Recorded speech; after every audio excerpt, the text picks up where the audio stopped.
Eine Nation sollte euch versetzt sein, wenn sie sich in einen bewaffneten Konflikt zwischen zwei anderen Nationen einmischt.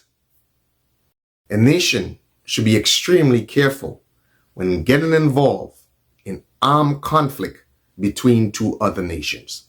Stick around. I will explain. You know, Bernard said something on one of his interviews, and in some respects, the gentleman was spot on. He was very much correct. You know, he said, because everybody always sees him as some sort of effigy. And the thing about it, he said that Grenadians should collectively accept responsibility for the ultimate events of October 19, 1983. Because those events didn't just happen on that day. It was a build-up. It was a culmination of something that was brewing for a very long time. And in some respects, there were a lot of Grenadians collectively that was involved and complicit in what ultimately happened on October 19th, 1983. None of what happened on that fateful day could have happened without complicity from many people. While I believe that Bernard should not be absolved of his responsibility just by the very nature of his position, there is some merit to what he said. So for all that I have been saying about the PRG and some of my personal experiences and observations, a friend of mine, I would consider him a good buddy, relatively good buddy. I would consider him a relatively good acquaintance. The gentleman said to me, I guess in some sort of way that he might have felt that I was putting too much responsibility on the Grenadian people involved in that process. And he said, look, I'm going to refer you to a document. And that document was it's actually a communication, a letter of sorts from Chalky Ventour to some lady called Wendy. And I wonder who that Wendy could be, right? So he was writing this letter, I believe, while he was incarcerated, trying to explain what ultimately led to the events of October 19, 1983. And in some respects, he pointed blame and said to the effect that a lot of the responsibility for what happened on that fateful day on the late leader, Fidel Castro of Cuba. The document is called The Missing Link, and it lays a lot of responsibility and blame at the doorsteps of Cuba for its involvement in what would have led up to those particular events on October 19, 1983. So what I'm going to do, I'm going to dissect a little bit of what this gentleman said. But first, I am going to start with the final events of October 19, 1983. What happened? What we know for a fact happened. And then we're going to work our way backwards, and we are going to see how much of what this gentleman said, how much of it seemingly is true. And we also are going to look at the implications for what recently happened between the US-Venezuela spat and Grenada's involvement, so to speak, and its stance on that particular issue. But all in all, after reading the document, it confirmed a lot of what I already knew, and at the same time, it reiterated and confirmed that what I was saying about Grenada's involvement in the US-Venezuela spat was actually spot on. So instead of displacing blame from the people who were involved to the Cubans, the document actually confirmed to me how the people who were involved acted irresponsibly and to a very large extent unstrategic. Sadly, I see that exactly the same mistakes were made again by the current administration with the US-Venezuela spat. So let's start off with some indisputable facts. Morris and his comrades were ultimately fixed or neutralized at the end of that fateful day. That happened. We know that. That is indisputable facts. We know for a fact that the army stormed the fort. and tried in their aim, as they would have said, to restore order on the fort. And we know how that unfolded. So we don't need to go back there. That is established facts. Ultimately, it still gets a little fuzzy as to who is responsible for giving those commands to go to the fort and restore order. I believe the gentleman, the lieutenant colonel, who was the day-to-day commander of the armed forces, said he ultimately holds responsibility for having done that. Okay, so that's out of the way. And we all know the 17 that were actually convicted for those events. So that's out of the way.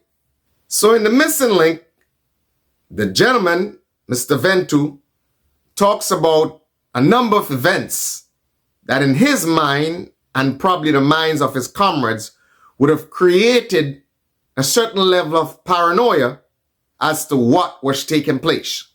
He speaks about, for example, that the Cuban embassy at the time in Grenada was usually secured by PRA soldiers, as is normal protocol, as was done to the Grenadian embassy in Cuba, which is secured by Cuban officials. He says that a few days before October 19th, the Cubans suddenly provided their own security for their embassy in Grenada. He said that they had 30 individuals come and secure their embassy. The gentleman talks about George Louison and how he was expelled from the CC. He also talks about Vince Noel, who was disciplined because of his perceived failure to properly carry out the work he was assigned. The gentleman ultimately accuses George Louison of being part of some extensive conspiracy with Morris and Fidel Castro to actually cause the tragedy of October 19th, to cause the military confrontation. Like all of this, he alleges, would have been planned, pre-planned, before it actually happened on October 19th. Now that I find is just the most outrageous thinking of this gentleman, that all of this would have been planned by Fidel, Morris, and George to have some sort of military confrontation. Well, you're not giving that combination of men, Morris, Fidel, and George, credit. I think if they really wanted a military confrontation, they would have had a much better plan. And he points to the fact that after not working since the 14th, that in the morning of October 19th, the Cuban advisors showed up to Fort Rupert for work and said that Major Stroud turned them away. He also said that it was all part of the extensive conspiracy that the Grenadian masses, when they showed up at Mount Weldale, that Morris allowed them to take him. Instead of saying to them, look, let me stay here with these guys and resolve the issues that we were discussing last night. You've got to be kidding me, Chalky. You've really got to be kidding me. That's a younger you, so it's forgivable. I believe that Morris would have been too happy to get the heck out of there. Again, if this was such a conspiracy, knowing the capabilities that you guys had, because obviously the Cuban advisors trained you and they armed you, so they knew your capabilities. They knew what you were capable of. If they really wanted to counter what you were doing, guess what? They would have ensured, first and foremost, that they had the military hardware to counteract what you had. And they obviously didn't. So why would they have engaged in some sort of confrontation, as you say, some planned confrontation, knowing that they were undergunned and outmaneuvered? You've got to give the credit. You've got to give more credit to guys who were training you and arming you. That they would actually want to spur a confrontation when they know that they were not in a position to actually confront you guys. I mean, the command structure of the army did not break. It's not like there was chaos in the army, so then they could say, oh, I'm going to use this side against this side. The army was intact. The command structure wasn't broken, except the commander-in-chief was not in charge. Then, of course, you guys also had the benefit of intelligence. You had the benefit of counterintelligence. You're telling me that these guys don't know the means and methods in waging war? Guys who trained you and armed you? You're telling me that they would not have estimated the forces on their side and against them? Ah, come on, man. Come on. Tell that to Wendy. The Wendy you were telling that to. Okay? Tell that to Wendy. She probably might believe. Number one, they did not have the numbers. And they didn't have access to you guys. You guys were moving in convoys. You think they had access? You think they would have noticed that? Come on, Chalky, man. Come on, bro. Don't do that to people's intelligence. And that's the problem I have with a lot of you guys. You just think you're smarter than everybody else. I mean, that's what irks me the most is the way you insult the intelligence of Grenadians. And again, I draw the parallels because this is exactly the same thing that this current administration is doing to the mass of Grenadians. Insulting their intelligence over and over and over. And why, again, they did not have intelligence on troop movements. I mean, I know majors are generally executive officers, so they're not the best in terms of actual combat tactics and strategy. You know what I'm saying? But come on, man, I expect a little better from you, bro. The gentleman goes on to say that there was a CC meeting in which he chaired the meeting, and the people at the meeting, the candidate members, the applicants, were all cheering for Mr. George Louison's exit. So I say all this to say that again, all these people were obviously on the side of these hardcore revolutionaries. It was quite obvious, even in the CC, even in all the candidates and applicants, that Morris was outnumbered, or the so-called Morris faction was outnumbered. The gentleman seems to suggest that there was some sort of amicable agreement that everyone sort of agreed to the joint leadership structure before Morris left for his international trip abroad. The gentleman seemed to suggest that everybody was in agreement. The gentleman goes on to talk about and says that it has always been a collective process in decision making. And he speaks about the weaknesses of Morris and the strengths of Code and vice versa. And he basically said that throughout the struggles from the beginning of the NJM, that those strengths and weaknesses would always be compensated by the other. The gentleman seems to suggest that there was an agreement and everybody within the CC was on board with that agreement, except, of course, the very few that voted against it. The gentleman seems to also suggest that the reason Mr. George Louison voted against the joint leadership is because he was disciplined. So again, the gentleman seems to suggest that everything was working fine. The process was working fine. The democratic centralism, one man, one vote in the CC was working fine. However, the gentleman says that things took a U-turn when Morris came back from his international trip. Apparently, Morris would have made a stopover in Cuba on his way home. The gentleman seems to suggest that he believed they might have had some discussion with Morris and Fidel might have convinced him that that was not a good idea. And don't worry, if anything goes awry, Fidel would have provided additional support and would have had his back. The gentleman suggests that when Fidel met Morris, he hugged him and touched him over the heart, and that was a sign that he was under Fidel's protection. In one of the videos that I made about October 19th, it would have been obvious, without a doubt, that if Morris stopped over in Cuba, he would have definitely had some conversations with Fidel about the brewing situation in Grenada. And quite obviously, more than likely, Fidel might have said, look, how is this going to work? I don't believe this is a good idea. I think anybody who would have looked at the situation rationally would have tried to understand how this was going to be implemented.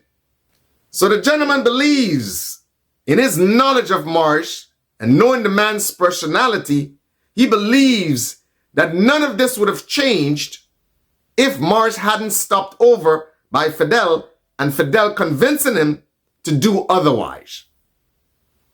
He seems to believe, that is Mr. Ventour, that Morris would have been compliant with the decision made by the CC. The gentleman also believes in what he expressed, that there was some sort of whispering in the air from George Lewison into Morris's ear.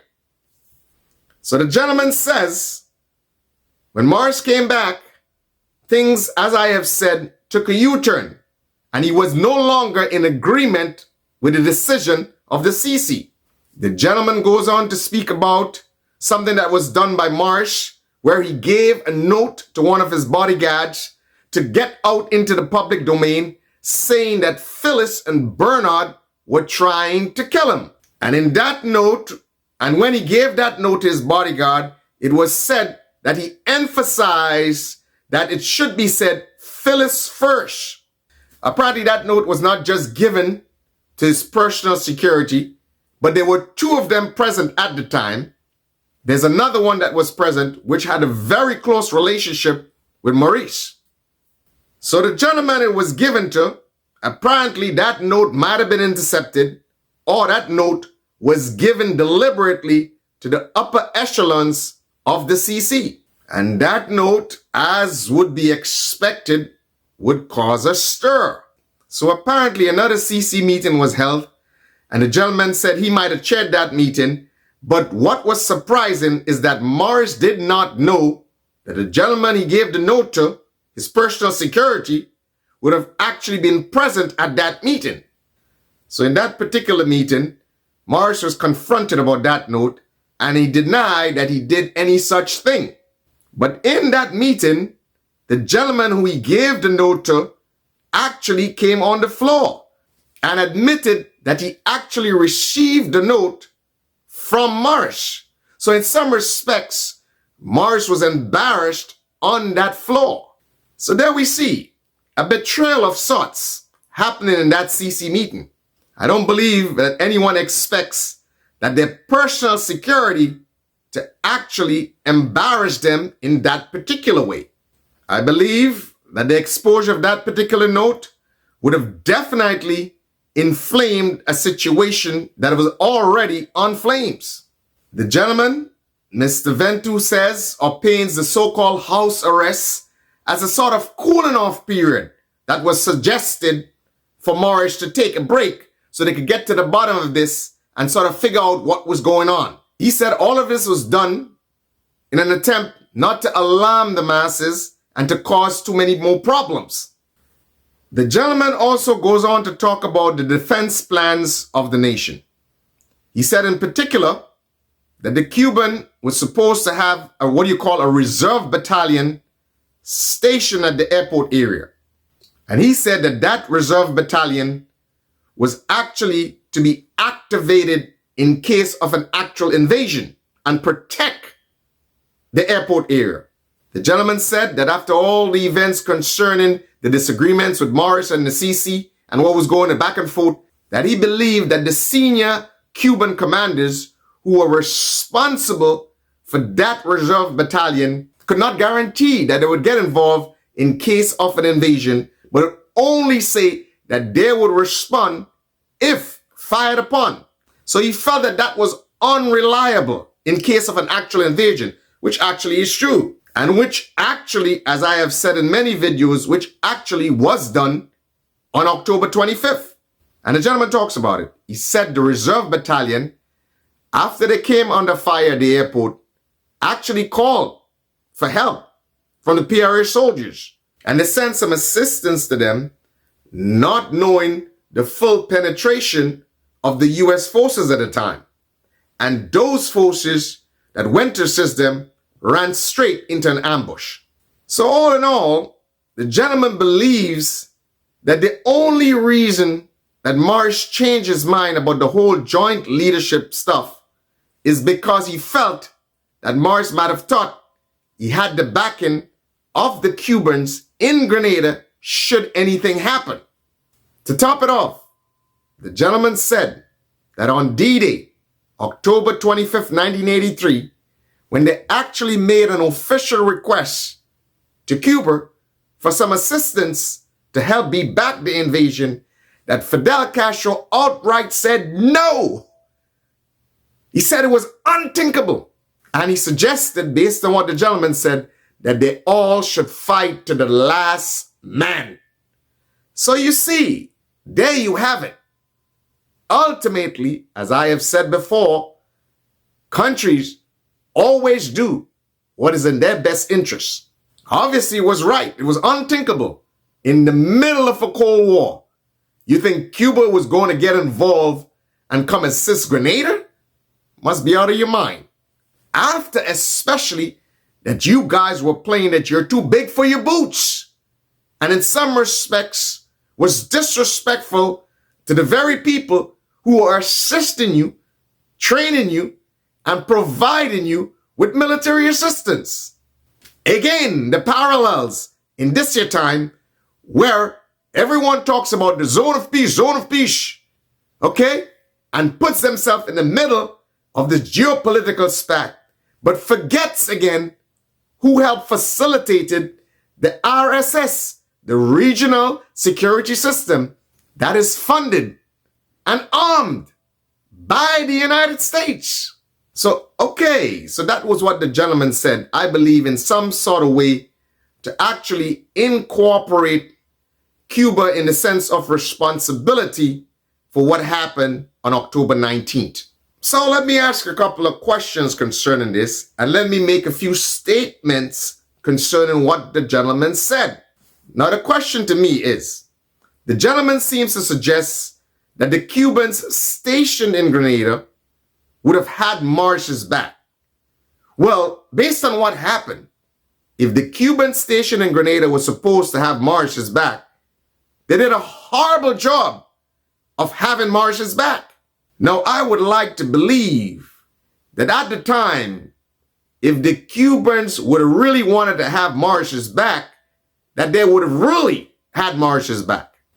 Keep in mind that a lot of the training of the PRA soldiers was done by senior Cuban officials who were in Grenada. So I believe that they would have understood the capability of the PRA soldiers, and I believe if they truly wanted to help, they would have been on top of intelligence in terms of troop movements by the PRA soldiers.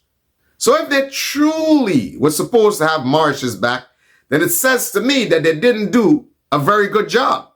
And I would like to give them a little more credit in terms of their capabilities at that time. I would like to believe that they would have known about any troop movements from Calavini or Richmond Hill. So the question is, if they so truly had Marsh's back and wanted to get involved, as the gentleman Mr. Ventour suggests, why didn't they secure Marsh after his release from Mount Weldon? Why didn't at that time, didn't they secure Marsh and get him into the Cuban embassy? You would think if they have his back, that would have been a great thing to do, right? So it seems to suggest to me that to say that the Cuban had his back and was willing to act if he was in trouble doesn't seem plausible at all. It seems to me that they didn't do enough as a big brother of sorts to guide the process in a moment of serious turmoil. To me, they took a hands-off approach. There's no one talking about, oh, well, the Cuban suggested this or suggested that. Or the Cuban said, oh, you know what? We got to be careful. This is heading in the wrong direction. No one said that. It's like if you see your younger brother is getting into trouble, he's like, oh, look, calm down. This is heading the wrong way. They did none of that. Because I believe they had the capability if they wanted to. Unless, of course, they miscalculated that things would have turned out the way it turned out. Then it seems to suggest, the gentleman seems to suggest that Marsh, as soon as he got a chance, was in touch with Cuba. I believe Cuba would have had a lot of experience in dealing with situations like these. And if they really wanted to get involved, they would have gotten involved. I mean, you have to give them a little more credit. They already did it in Angola. Why not do it in Grenada? I think it would have been easier to facilitate it in Grenada. If they didn't act, is it a question they didn't have intelligence on what was going on? Because they had the capability. If they didn't act, is it a question that they were not on top of intelligence? And they didn't realize what was happening? I would hate to believe that. then knowing the kind of man that Morris was, do you believe he would have asked for that sort of help? Or even if it was offered, do you believe that he would accept that sort of help? So all in all, while I believe that Morris would have had a conversation with Fidel and he might have reassured him to a certain extent and might have said, look, I don't think you should agree to the joint leadership. But in terms of actually providing substantial support in case that anything happened, I don't believe that was the case. If that was the case, they had the means and the methods to get it done, and it wasn't done. So the question also is, if they really wanted to get involved, in the time that Morris was under house arrest, did they ask any questions? Did they have any communication with the CC? Or did they have any communication with the army or the upper echelons of the PRG? I would hate to believe if they were concerned that they would not have some sort of conversations with the PRG government or whoever would have been in charge at the time when Morris was under house arrest. I would hate to believe that senior Cuban officials who were in Grenada at the time, who were actually advising the army, would not be concerned if the situation degenerates into an actual house arrest of the prime minister, who you claim that they were close to. So I'm not saying that there might not have been some sort of paranoia among the upper echelons of the CC and the PRG government who were in charge at the time when Morris was under house arrest. There might have been paranoia, legitimate paranoia, knowing what happened in Angola. But as to whether or not there was some sinister plot to have Morris's back, that I don't believe. Because again, I believe if that was the case, the Cuba had the means and the ability to intervene. As for the whole changing of the guards at the Cuban embassy, I believe that they might have predicted, look, this thing is going south. So let us at least secure our embassy and our personnel. Because based on what's happening right now, we don't know if we can depend on the PRS soldiers for security. So I think that would have been a wise move. Protect your own. And again, let's get back to the question of joint leadership. Now, the gentleman, Mr. Ventour, said in the missing link, and he was emphatic about it, that there was always collective decision-making from even the inception of the NGM. That the party always merged the strengths of Morris and the strengths of Bernard to deal with pressing issues of the time. So the question is, if that was working so fine, if that collective decision-making was working so fine, so the question is, why was there a need to bring up joint leadership and actually go about trying to formalize that joint leadership, when in theory, that joint leadership was actually working and was working for years? Why rock the ship? And then again, when you brought it up and you realize it was rocking the ship and causing a divide, again, you would think that you say, you know what? We see where this is going. We don't want this to rock the ship. Let's forget about it for now and let's pursue a different path. I mean, we saw Bernard, I think he retreated and resigned. So at least in some respects, some may say it was tactical, but in some respects, he understood that, hey, look, this is rocking the boat and it's really rocking the boat. Could it be that the people around him felt like, oh, our ambitions are being checked? Could it be that him and the people around him felt that if that joint leadership was formalized, agreed upon, then there could actually be more of a power sharing, actual power sharing? And that would have meant more power in actually making decisions internally in the CC and within the government? It seems to me that was the case.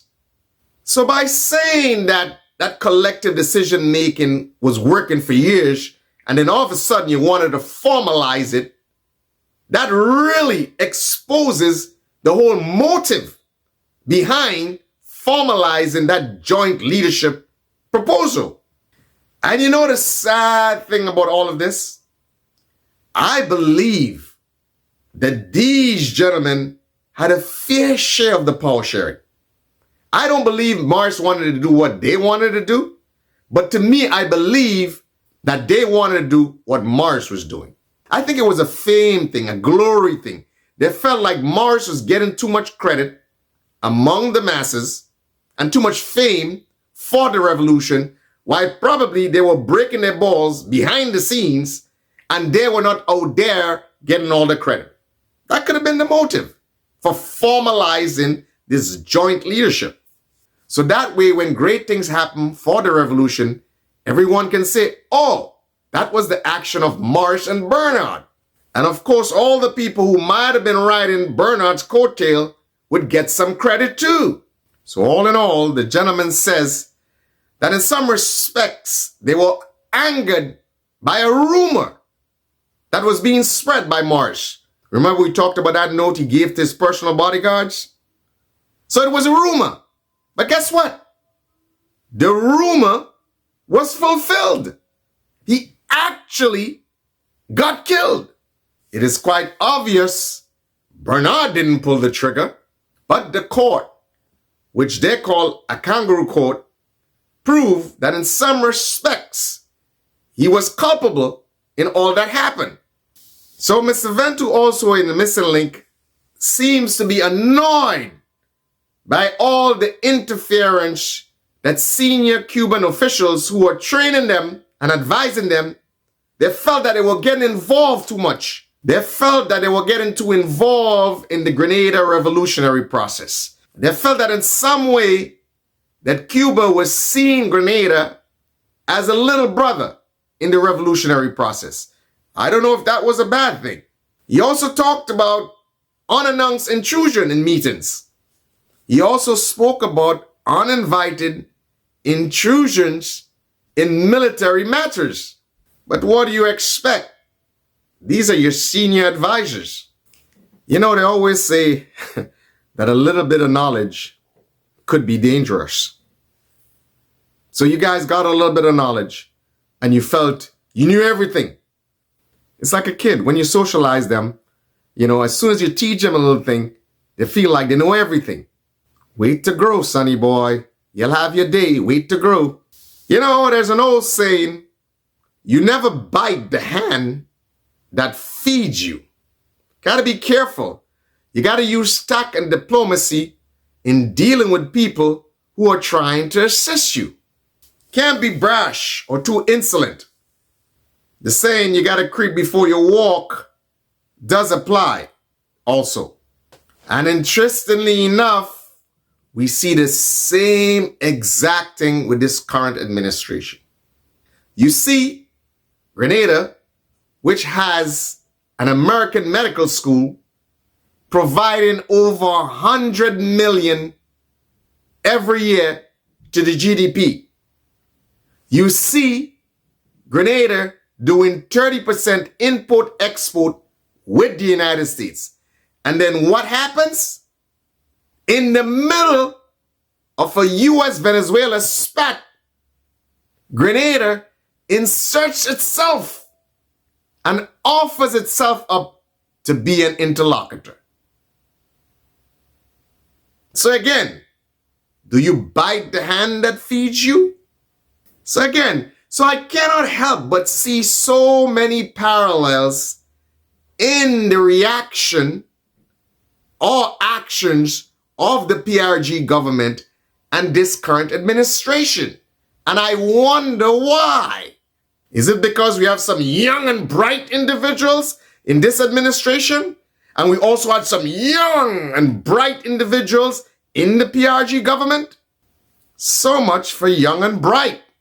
So in my opinion, it seems like this was an attempt, this missing link was an attempt to displace much of the responsibility for what happened on October 19th on the Cubans. But guess what? After having read it, and I knew many of the things that actually were in it before I read it, guess what? I am not convinced. So, what sort of lessons can be learned or should have been learned and should have been implemented in the U.S.-Venezuela spat? Number 1, don't bite the hand that feeds you. Number 2, creep before you walk. Number 3, understand political relationships and power dynamics. One thing I can say, and I have to applaud the young lady, Miss Karine James, she has learned. Notice she used that term, big dogs, in Parliament one time, and everybody gave her so much flack for it. Guess what? The young lady is smart because she learned that in this big game of power politics, that there are big dogs and there are little pups. So you as an administration or you as a political individual has to understand where you stand in the struggle, where you stand on the totem pole. Once you understand that, you would tailor your decisions, what you say, and your actions accordingly. You will not be brash. You would not fill yourself with bravado and think that you are more than you actually are. You would first analyze, then estimate, and then calculate your capabilities. As the saying goes, and I've said it over and over, he who knows when to fight and when not to fight shall not lose in 1,000 battles. Not my words, but the words of one of the greatest warrior theorists of all times. If the young cats in the PRG had understood this, then maybe, just maybe, some of the mistakes that were made would have not been made. They could have preserved their military power. Morris was contented in dealing with the masses, but they wanted fame. They wanted to be loved by the masses. Okay? That's what they wanted. They wanted fame. You could have kept your power, and Morris could have kept his, and you could have continued a good thing. But you allowed your emotions to supersede your intellect.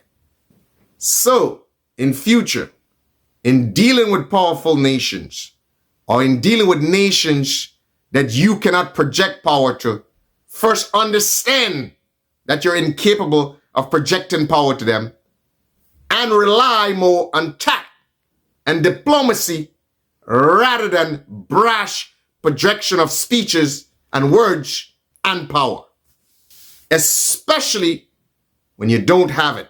Grenada's in. Avat! Grenadians have awakened. Well, awareness, education, and liberation. Oi! In da da do, do do do da do do do, do do do. In the shadows, they play their game, raiding riches, leaving hearts in pain. The treasury's robbed while the people cry. We won't back down, we'll rise and defy.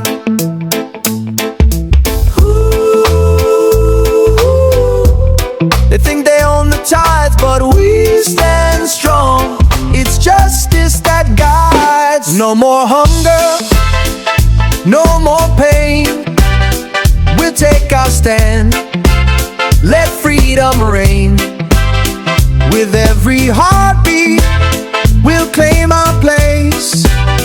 Together we rise, no time to waste. Every street, every voice, we unite. Standing together, we'll continue the fight against charlatans who feast on our trust.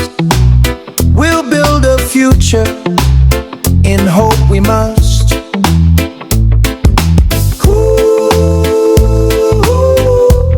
That greed can't hold us down. This is our time.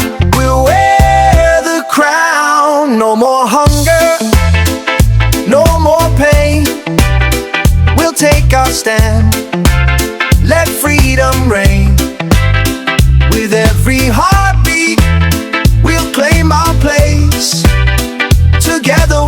rise. No time to waste. Stand up, stand tall. We'll break the chain. In unity and strength, we'll reclaim our